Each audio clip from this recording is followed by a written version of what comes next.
Alright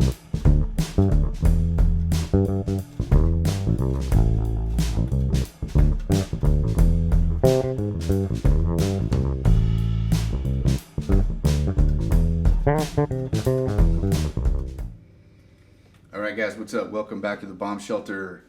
Today what I want to do is just help some beginners, give you guys some little finger exercises that helped me when I first started, because let's face it, a lot of this is just physicality, right? Every instrument requires you to kind of contort yourself a little bit to learn. It can be really frustrating, and I get that.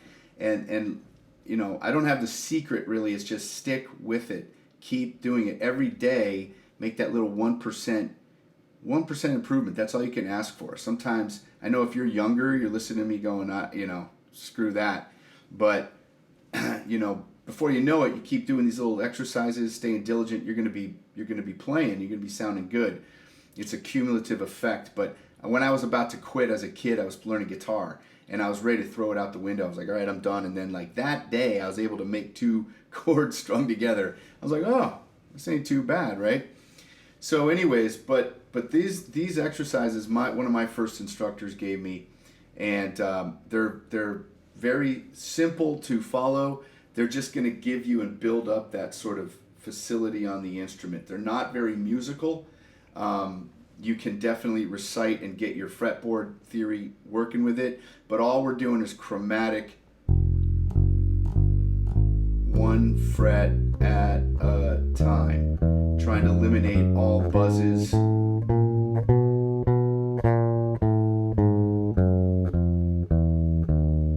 Right? That's the drill. Really, really simple. Now, wherever you're at, if you're just picking this instrument up, you're just starting, then maybe today is just E string. Maybe it's just 1 to 2. Okay? The thing I'm trying to get at too is this concept of less is more. Sometimes we get frustrated, and I know I did. You want to do everything right away and you want to just jump in. But I'm telling you, slow, deliberate, right? Try to get each note to ring. Move up to the next string.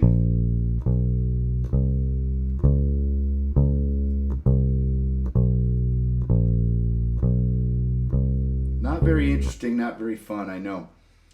Think about it like you're working out. Think about it like it's a workout. You're doing push-ups, right? Maybe move up.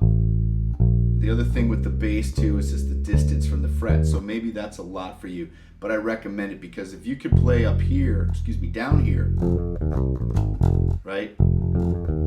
This is going to be the hardest than up here, right? Because these are smaller spaces, so it's easier to manipulate. But just practicing, just getting the top of your finger down onto that fret, right behind it, I should say, not on it, but right behind it.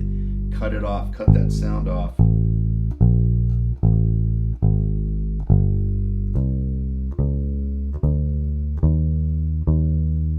Right? Basic, basic, basic. Almost a meditation. Sit with it, right? The slower.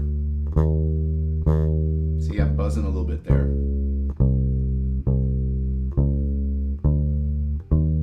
There, I cleaned it up. So if you really want to get diligent, what you'll do is let's say you go, or you get a buzz, okay? Well, where was that problem? That was going from my 3rd to 4th finger. So maybe I go 10 times, 20 times, 50 times. Nail it. Because sometimes, again, you think to yourself, well, I'm only working on this one area. There's so many areas. But you're gaining so many other skills and attributes just focusing on that one area too. And it's going to come out later in your playing, right? So first exercise for you guys just starting, just a chromatic, right? If you need to, 1 string at a time. If you're feeling like, yeah, it's pretty good, next string, maybe the next string, all the way up to G. Now I got to go backwards.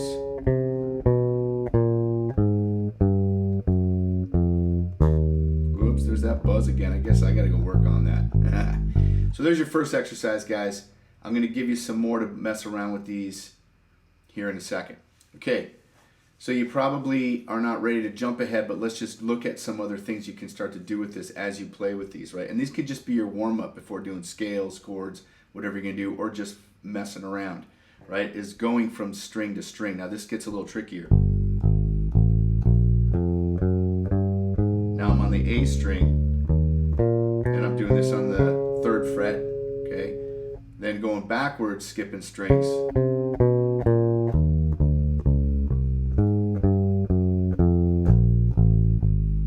Right, so again, dexterity, just dexterity, okay? 3rd method is to go 4th string, or the E string, then up to the G string, then A string, D string, D string, A string, G string, E string, okay? Then the last one, so these are not meant to be done this way, I'm just giving it to you so you can mess with them, is to go up the scale, then down the scale. So, or up, I shouldn't say scale, excuse me, fretboard. It's really just a chromatic scale, if you will, if you want to even call it a scale. Then I go up, down, right? Little finger exercises for you guys. All right, guys, so hope you enjoy that. Hope that helps you a little bit. We'll see you in the next video.